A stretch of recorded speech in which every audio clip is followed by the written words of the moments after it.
Mga kabayan, mga katambay, si Kamanong po, nagbabalik po muli para po magkomento po sa inyo dito po sa Tambayang mga kabayan. Magandang umaga po, tanghali, hapon, gabi, madaling araw po sa atin lahat. Saan man sulok ng ating bansa o saan man sulok ng mundo tayo naroon, ay naway maingatan po tayong lahat mga kabayan. Umpisa na po natin mga tambay. Komentuhan po natin mga tambay. Ito daw pong umiinit na bangayan mga tambay. Dito po sa Bureau of Immigration. Dito daw po sa Bureau of Immigration mga tambay. At dito po daw ay dawit pa. Nadadawit pa raw sa gulo ang First Lady. Hindi na po bago sa atin yan. Di po ba? Dahil mismo ang Senadora Amy Marcos ang nagpatotoo na ang nagpapatakbo ng bansa ay isang Araneta at isang Romualdez. Di po ba? Pagka nagpapatakbo ka ng bansa, di ikaw ang nag-a-appoint sa mga katulad niyang ahensya na yan. Itong Bureau of Immigration. Di po ba, First Lady, ayon sa Senadora, ito po nakakagulo mga tambay. Dahil malaking pera din po yan mga bayan, lalo po sa Bureau of Immigration. Di po ba, pera-pera din yata dyan? Di po ba? Pahinga po natin ang balita at komentuhan po natin. Mas tumitindi ang bangayan sa pagitan ng dalawang mataas na opisyal sa Bureau of Immigration. Nakalagkad na rin si First Lady Liza Araneta Marcos sa alitan. Ang detalye sa agenda report ni Andrea Salve.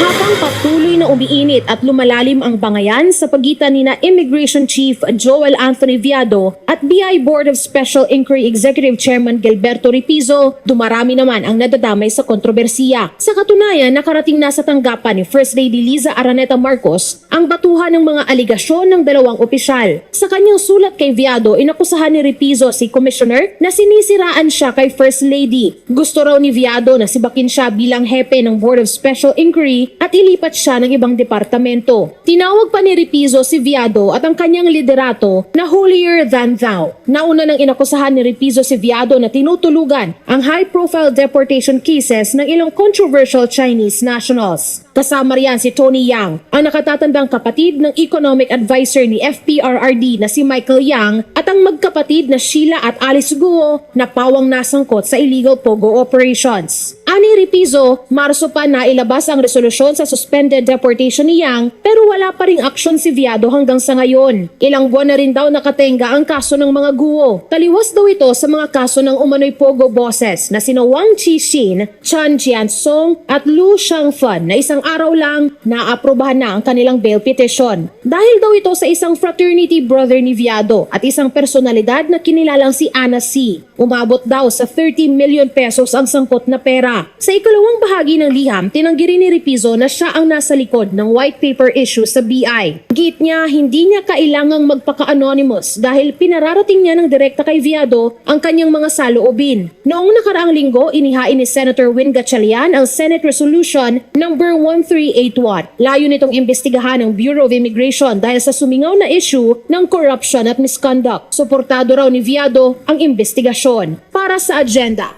Andrea Salve. Yan mga tambay, mukhang nagkakabukuhan na sila, no? At tambay, yung sinasabi po ang masama at sinasabing masamang naglingkod sa ating bayan ay ang pamilya Duterte, ang dating Pangulong Duterte, ang napakarami raw pong anomalya, mga bayan, at napakarami raw pong dapat sagutin sa batas. Pero po sila po mga tambay, kusa po, kusang sumisingaw. Yun nga po sinasabi natin mga kabayan. Kasi ang mabaho, kahit anong tago mo yan, sisingaw yan. Mabaho yan Basura yan. Di po ba? Basura, imbornal. Nakita nyo po? Kaya po ngayon, pagka po pinag-aralan mo, mga kabayan, ang sitwasyon ng ating bansa, lahat po na sinasabi ni Vice President Sara Duterte ay totoo po, nakakatotoo na talaga ang First Lady, mga tambay, ay ito po ay nagpapatakbo ng ating bansa. Yan din ang pinatunayan ni Senadora Amy Marcos. At ang First Lady, kung pag-aaralan mo, mga kabayan, talaga palang di umano kumukolekta ng pera sa mga ahensya. Mukha po yatang nakakaonsihan. Hindi kaya? Mukha po pala totoo lahat ang aligasyon ng Vice President na ang isang hindi halal na bayan, hindi halal ng taong bayan at walang katungkulan sa gobyerno ay mukha po yatang nagpapatakbo ito ng gobyerno. at kumakamal yata ito di umano ng limpak-limpak na salapi sa atin sa taong bayan. Hindi kaya, mga kababayan, at ito po mga issue na ito kahit po dito po sa Pogo, di po ba yung pinalabas ni Atty. Topacio, sila po ang mga kasama, may mga larawan pinakalat at talagang pinatotohanan ni Atty. Topacio na mga kakilala po nila. Kakilala at napakadalas daw po nila. Meron sila mga closed door meeting. Magkakasama ang First Lady at ang Pangulo, mga kababayan, dito po sa mga big time, mga financier ng Pogo. Hindi kaya? Yan. Nung nakaraang taon, pinalabas lahat ni Atty. Topacio yan. Di po ba? Ang First Lady at ang Pangulo. Dito po sa mga sinasabing Pogo. Hindi po ba? At yung Pogo na yan, marami pong pumutok na issue dyan. Di po ba? Pati nga po yung senador na nanalo, si Lito Lapid. Pati si Risa Hontiveros. May mga issue po dyan. Sa mga Pogo, lalong-lalo sa mga immigration. Hindi po ba? Kaya dito po mga kababayan, unti-unti na po, mga tambay, hindi po talaga maitatago ang lihim, lalong-lalo kung ito'y basura at napakabaho, lalong-lalo kung ito ay issue ng korupsyon. Dahil po ang mga buhaya, ang mga ganid, ang mga swapang, at yung mga timawa sa pera ng bayan di umano, ay magsusuwagan po yan. Kanya-kanya pong sip-sip yan. Magsisip-sipan po yan, lalo-lalo kung alam nila ang makapangyarihan sa ating bansa, ang nagbibigay ng posisyon, ang nag-a-appoint sa mga ahensya ng gobyerno ay hindi ang sinasabi ni Senadora Amy Marcos na ang naglilingkod sa ating bansa ay hindi ang kanyang kapatid, bagkus ang Marcos, ang Romualdez at ang Araneta. Kaya po itong pong mga tao na ito, na mga talagang todo sip-sip, ngayon nag-aaway na, nagsusuwagan na, para doon sa sinasabing ang First Lady ay hindi ka itsapuera dahil ang pakinabang ay sayang. Dahil alam naman po natin sa binagoong Pilipinas, unlimited po. Unlimited. Buffet. Di umano ang korupsyon. Walang mga investigasyon. Ano po asahan natin dito mga kabayan? Ito pong balita na ito, expected na po natin ito. Expected na po ito ng matitinong Pilipino, mga kababayan. Sino ang tunay na mga magnanakaw, korap sa ating bansa? Ito po bang nanunungkulan sa panahon ngayon? O yung pilit nilang pinababagsak na tunay na lingkod bayan, mga kababayan? At pinatapon pa nila, gamit pa yata ang pera natin, pinatapon sa ICC sa Netherlands. Hindi po ba? Kaya dito po mga tambay, kahit magbangayan ng magbangayan, itong sinasabing si Biado at si Repiso, mga kabayan, wala na po tayong say dyan. Dahil ginagawa na po nila ng 3 taon na ginagatasan yata nila lahat ang mga involved dyan. Pera-pera po yata talaga yan, lalong-lalo po yung mga immigration na yan, lalong-lalo kung ang papasok at ang maiipit dyan, iipitin nila ay mga businessman, katulad po ng mga Chino. Malaking pera po yan. Madali po nilang kunan yata yan ng milyon-milyon, daan-daang milyon o bilyon. Di po ba, mga kababayan? Kaya yung sinasabi po ni dating Pangulong Duterte, ang lahat naman po ay may katapusan, may hangganan. Hindi naman po habang panahon magtatagumpay ang ganitong klaseng panunungkulan sa ating bansa. Lumalabas at lalabas po talaga yan. At syempre po, mawawala rin po sila dito po sa gobyerno. Hindi po forever yan.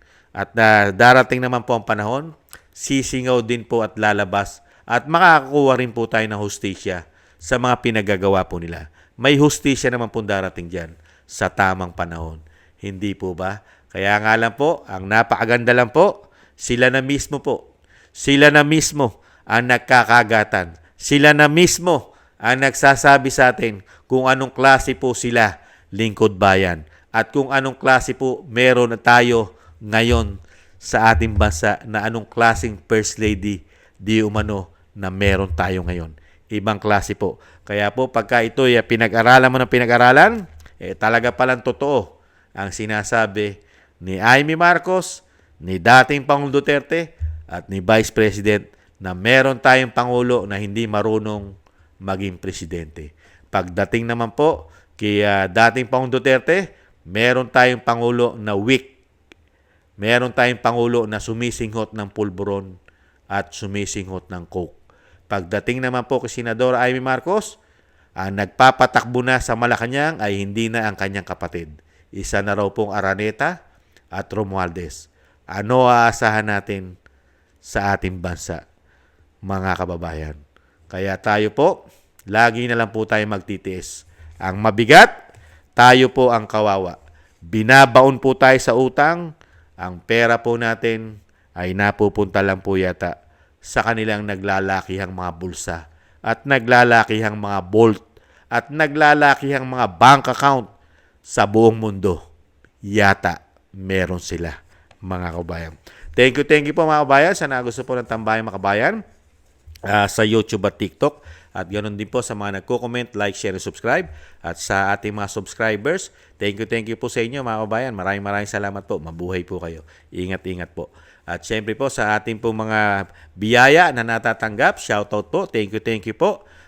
Thank you po kay Norma Garcia, Michelle Yamaguchi Vlog, Rosalina RK, Team 888, Wills Bubbles 5697, si Arpel Villacorta, Teodorico Erguisa Jr., si Annie Jo, ako si Phil Am, Jobilin Watanabe ng Japan, si Jem Aris ng United Arab Emirates, Baby Roman, Ate Isa ng Cagayan Valley, si Julieta Silona ng Sydney, Australia, Gina Ray Solidides ng Berlin, Germany, Jake Yahut 4531 ng Maisog, California, USA, Eric Hershio ng Canada, at si Kingston 123 ng Hong Kong.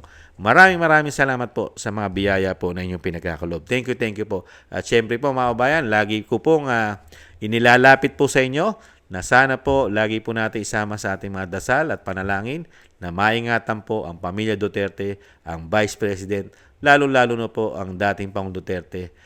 Sana po ay gabayan po siya at pahabain po ang kanyang buhay at mailayo po sa kasamaan, mga kabayan. At syempre po ang kanyang kalusugan, mga kabayan, ay maingatan at pakabalik po sa lalong mabilis sa ating bansa, mga kababayan. Maraming salamat po.